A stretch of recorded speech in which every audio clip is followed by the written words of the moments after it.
The 10-year Treasury yield down 4 basis points right now. Vonnie was just talking about it, 2.92%. The big question seems to be, are we going to get to that 3% level? If I take you to this chart, #BTV 9600, we can see some of the levels that we could get to beyond 3%. My question to you is, do we hit 3% and do we stay above it for a sustained period? Well, I think in the short term, I think what we've seen is the market reluctantly now deciding the Fed will be raising rates because the fiscal stimulus is likely to allow the US economy to run hotter than maybe we had all expected when we were speculating about what President Trump and his tax reform plan would achieve. I think the issue for the bond markets really is therefore the Fed is going to be a bit more aggressive. We're going to have a slightly more hot US economy, and we obviously are now seeing a lot more issuance, and therefore the supply for the first time with the Fed increasingly this year as a seller. I think in the short term we're going to stay where we are. I think there's a record short in the 10-year US Treasury at this moment in time, as your charts show. Yeah. So I fear that a lot of people have been waiting to see some weakness in the 10-year, and therefore from a market perspective we may bounce.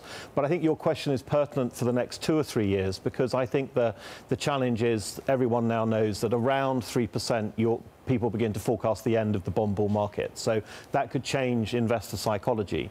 I actually feel in the short term rising rates is probably going to put a lid on equity markets.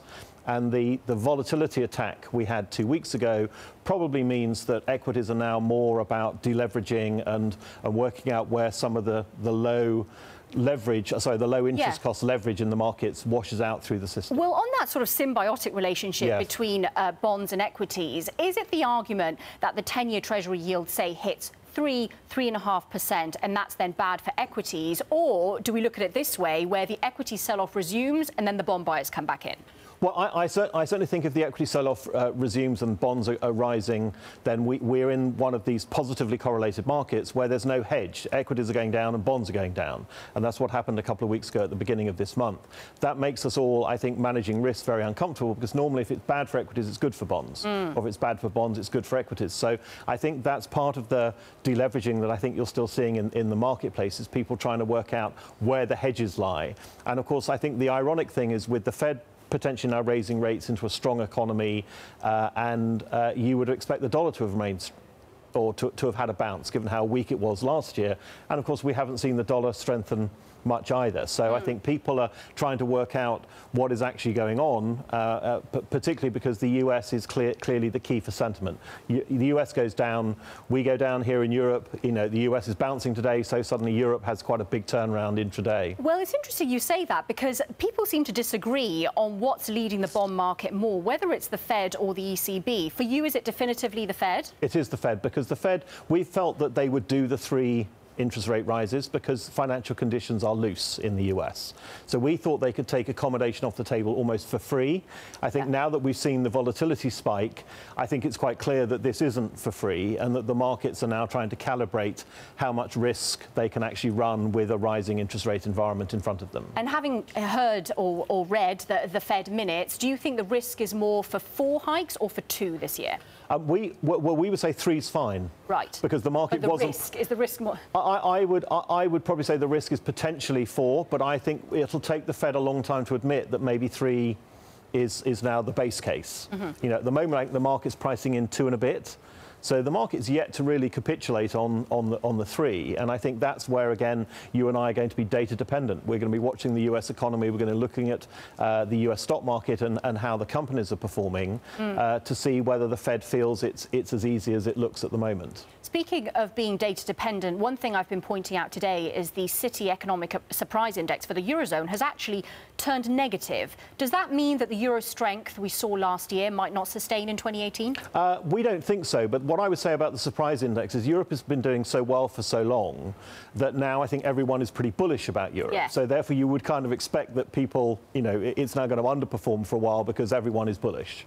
So I think one needs to let that work out. But we feel on a fundamental valuation basis, the euro is still about 10% undervalued. And I think if we get through Italy, which is our central case, okay, and we don't have a sort of like a Brexit type Italian government elected, then we think the euro's probably got a bit more upside. What does this mean for European equities? Because they haven't recovered as robustly from the sell-off as US equities. You could argue the sell-off wasn't as great, but do they have more upside from here? Well, we would say in valuation terms, they have significantly more upside. I think the challenge is we're going to see rotation in the marketplace, because I think a lot of the stocks that have done well in Europe have been the big exporters. So clearly, if they have the headwind, as we saw with the Louis Vuitton results a couple of weeks ago, if they have the 2 or 3% downgrade because of the currency, then clearly the market will look elsewhere. But I think the story in Europe is all about the domestic story. We've got lower unemployment, we've got rising consumption. A stronger euro, in theory, gives us more purchasing power in Europe. So I think the market leadership should be rotating towards the more domestic story in Europe from the international earners. As we get this gradual withdrawal of stimulus from central banks globally, what are your kind of key investment themes for 2018? Well, we feel clients in the end still have to, in this gradual interest rate environment, they have to take risk to earn some type of return. I think a safer risk is to earn income. Now, obviously, in the bond markets, you kind of have to end up in Asia or emerging markets to get a reasonable yield, or US short duration. But in Europe, you've got no alternative really, but to buy your equity market, because there's some very, very big yields. And as you know, for the British audience, you can look at things like Imperial Tobacco or BATS or Royal Dutch Shell, all yielding 5–6%. So I think the equity market is where the income is. If you're looking for growth, we think that's actually in Asia. We're very, quite attracted to the restructuring story of India and the rebalancing in China. So that's where we think the growth opportunities come from. And since you've mentioned Asia, just a quick question on emerging markets. Are they more resilient now than they would have been in the past to any kind of tightening from the Fed? And any dollar strength that could come from that? That, of course, is presuming you think the dollar might strengthen, which not a lot of people do. No, I mean, to answer that question, I think the dollar should bounce for a while. I think everyone hates it at the moment, and therefore there's probably room for it to bounce in the short term.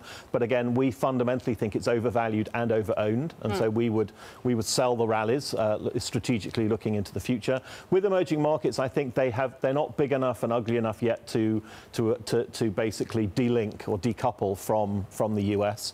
And obviously, the relationship with America and China is a very complex one, because whilst the president wants to make America great again, China's the largest exporter to America. And so even if we think China is rebalancing and changing its own world domestically, it's still very reliant on the health of the US economy. So we think emerging markets can do better in a general Goldilocks environment, but we see Goldilocks fragmenting during this year. And obviously the US will be doing well, Europe will be doing well. What happens in the UK will be moot, I think, depending on your earlier headlines about what's happening with Theresa May and Mr. Corbyn. And so we think it's not going to be as easy this year to make the type of returns you saw last year.